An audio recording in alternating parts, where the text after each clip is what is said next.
Nous sommes aujourd'hui le lundi 9 juillet 2018.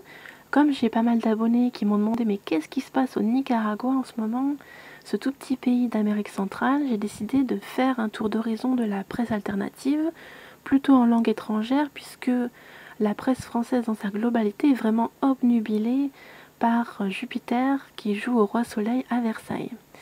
Alors, qu'est-ce qu'on peut dire sur le Nicaragua pour le remettre dans son contexte? Le Nicaragua se confronte aux États-Unis depuis la fin du 19e siècle. Donc c'est vraiment un tout petit pays qui essaie de résister à la politique des États-Unis, à l'ingérence des États-Unis dans le monde pour piller les richesses des autres. À l'heure actuelle, au niveau de sa politique étrangère, le Nicaragua entretient d'étroites relations avec, entre guillemets, l'axe du mal, donc l'axe qui résiste au monde unipolaire dirigé par les États-Unis, avec notamment le Venezuela chaviste, Cuba, la Russie, mais aussi avec la Chine, avec laquelle le pays a signé dernièrement un contrat pour la construction d'un canal qui, s'il venait à voir le jour, concurrencerait celui du Panama. De quoi déplaire aux États-Unis. Imaginez-vous un canal qui fasse concurrence aux entreprises du canal du Panama et risquerait de les mettre en faillite toutes, parce que ce serait un canal qui relierait l'océan Pacifique à l'océan Atlantique à travers les terres, donc qui mettrait en concurrence directe le canal du Panama.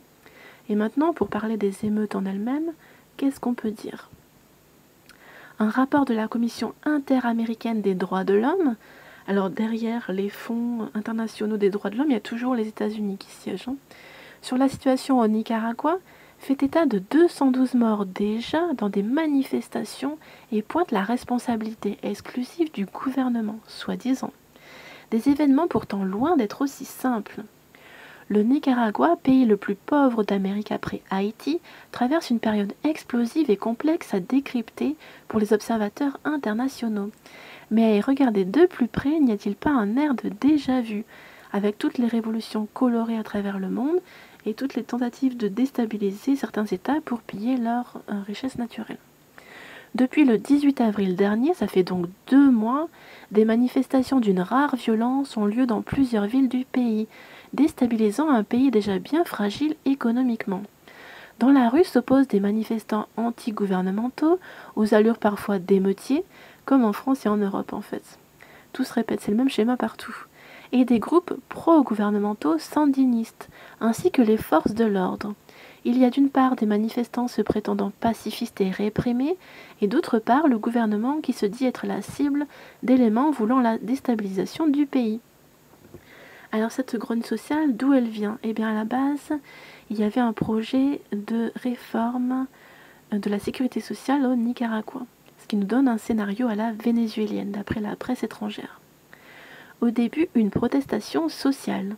Au Nicaragua, les manifestants avaient démarré le 18 avril contre une réforme de la sécurité sociale. Ces manifestations ont rapidement dégénéré en émeutes et se sont heurtées à un déploiement de forces de la police du pays et de groupes sandinistes. Cette réforme, présentée par le gouvernement comme une manière de contourner les injonctions du FMI, du Fonds monétaire international, qui essaie d'appauvrir les pays les uns après les autres, par asservissement par la dette, a privatisé l'Institut de sécurité sociale, prévoyait d'une part d'augmenter les contributions sociales des salariés et des employeurs afin de réduire le déficit de la sécurité sociale et d'autre part de réduire de 5% le montant des pensions de retraite.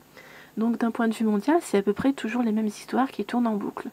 Voilà, j'espère que ça vous aura un petit peu informé. J'essaie de faire vraiment une micro-vidéo très rapide, qui ne soit pas indigeste, parce que quand on rentre du boulot, on n'a pas forcément le temps. A plus.